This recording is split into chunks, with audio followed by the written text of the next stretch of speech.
इंसान ना पेट की भूख बर्दाश्त कर सकता है, लेकिन जिस्म की भूख बर्दाश्त नहीं। जीवित है जब तक बड़ा भाई उसकी होने वाली पत्नी के साथ एक रात नहीं गुजारता, ये रिश्ता नहीं होता। मेरे दिल की आग को अपने बदन के। तो हेलो दोस्तों, आज अपन बात करने वाले हैं इजाज़त एपिसोड 1 से 3 तक। तो आप स्टार्टिंग में देखोगे कि यहाँ पे जयदेव बैठा रहता है। इतने में इसका छोटा भाई आता है जिसका नाम अंकुश है और बोलता है कि भैया आपका बिजनेस इतना तगड़ा है और आपका कारोबार भी इतना तगड़ा है और आपकी उम्र भी होते जा रही है, लेकिन आप अभी तक शादी क्यों नहीं कर रहे हो। तो इधर जयदेव बोलता है कि मुझे शादी ही नहीं करनी है, इसीलिए मैं नहीं कर रहा हूँ, तुझे कोई दिक्कत है तो बता। तो अंकुश बोलता है नहीं भैया, आप शादी जल्दी से कर लो, और वहाँ से उठ के चला जाता है। और आप देखोगे थोड़ी देर बाद चाचा के पास आता है जयदेव और चाचा को बोलता है कि चाचा जी अंकुश की शादी करना है, लेकिन आप तो जानते हैं कि जब तक बड़े भाई की शादी ना हो और जब तक मैं इजाज़त ना दूँ तो छोटे भाई की भी शादी नहीं होने वाली है, यह इस गांव की प्रथा है। तो चाचा जी बोलते हैं कि बेटा एक काम कर, उसकी शादी करवा देते हैं और तू इजाज़त दे दे, बाकी गांव वालों को हम फॉर्मेलिटी के नाम पे बेवकूफ़ बना देंगे। तो जयदेव भी बोलता है ठीक है चाचा जी। और भाई साहब आप देखोगे कि यहाँ पे अंकुश जा रहा होता है। इतने में पूजा भाभी आती है और बोलती है कि क्या बात है अंकुश, अब तो तुम्हारी शादी होने वाली है। तो इधर वह बोलता है कि नहीं भाभी, आप गलत सुनी हो। तो इधर पूजा भाभी बताती है कि भैया तुम्हारी शादी की बात कर रहे थे घर पे। तो अंकुश खुश हो जाता है और भाई साहब भाभी को बोलता है कि ठीक है भाभी, मैं आपसे बाद में मिलता हूँ। और वह डायरेक्ट अपनी प्रेमिका नीलम के पास आता है और भाई साहब नीलम अपने कमरे में बैठी रहती है। तो ये भाई साहब आता है और इतने में नीलम बोलती है कि क्या हुआ, आज तो आप बहुत खुश लग रहे हो। तो वो पूरी कहानी बताता है कि भैया मान गए हैं शादी के लिए हमारी, और अब हम शादी करने वाले हैं जल्द ही। और भाई साहब यहाँ पे आप इन दोनों का तगड़ा सीन देखने वाले हो जो कि पूरा अनकट होने वाला है। और जब उनका सीन ख़त्म होता है और अगली सुबह होती है तो यहाँ पे उसका भाई बैठा रहता है अंकुश का। तो अंकुश भी आता है और बोलता है कि भैया मैं एक लड़की से प्यार करता हूँ जिसका नाम नीलम है, मैं उसी से शादी करना चाहता हूँ, लेकिन आपको इस गांव की प्रथा के बारे में पता तो है ना। तो भैया बोलता है कि हाँ मुझे सब पता है, लेकिन मेरे पास एक प्लान है।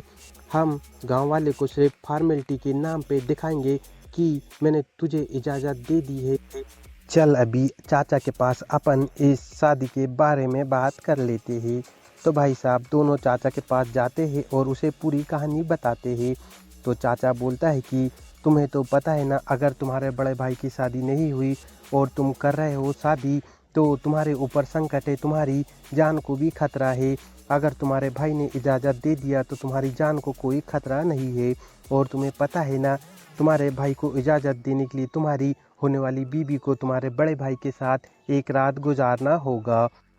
तो इधर जयदेव बोलता है कि चाचा जी आप उसकी टेंशन मत लो, गांव वालों को हम दिखा देंगे कि हम एक ही कमरे में थे, लेकिन हमारे बीच कुछ नहीं होगा।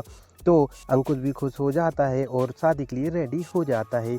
और रात को फिर वह अपनी नीलम को अपने भैया के कमरे में छोड़ता है ताकि वह अपनी परंपरा गांव की वह पूरी कर सके और उसके भैया उसको इजाज़त दे सके उसकी शादी के लिए। तो यहाँ पे भाई साहब उसके भैया बैठे रहते हैं।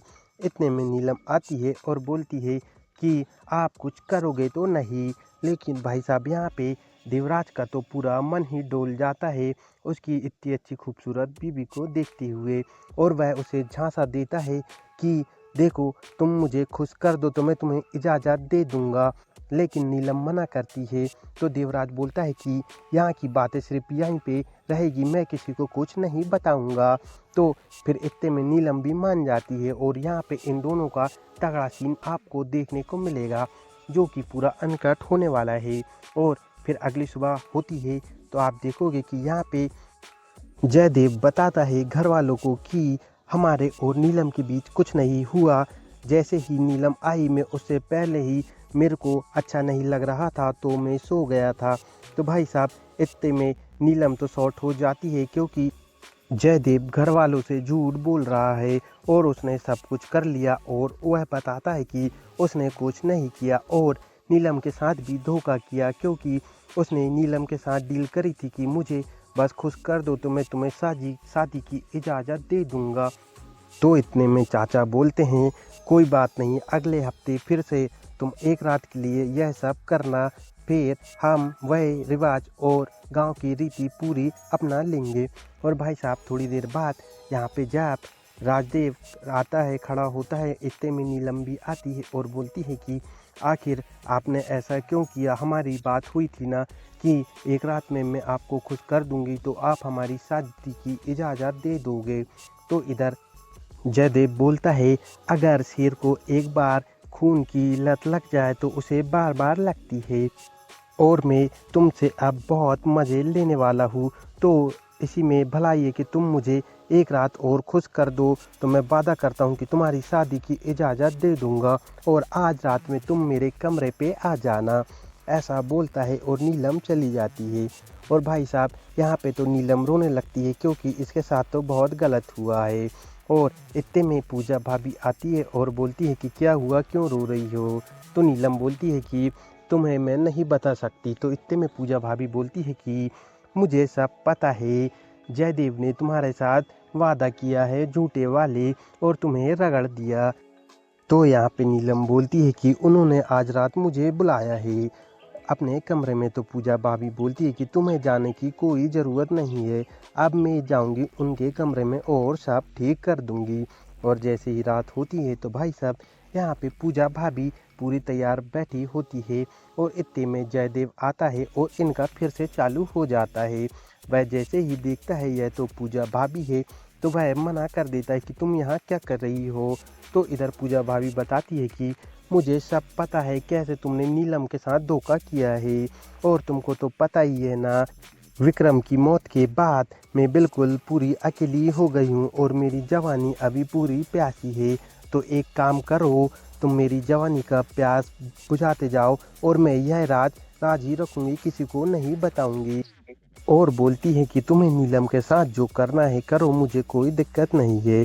और यहाँ पे जयदेव भी फिर चालू हो जाता है और आप यहाँ पे इन दोनों का पूरा अनकट लेवल का सीन देखने वाले हो। बाकी का आपको नेक्स्ट पार्ट में देखने को मिलेगा।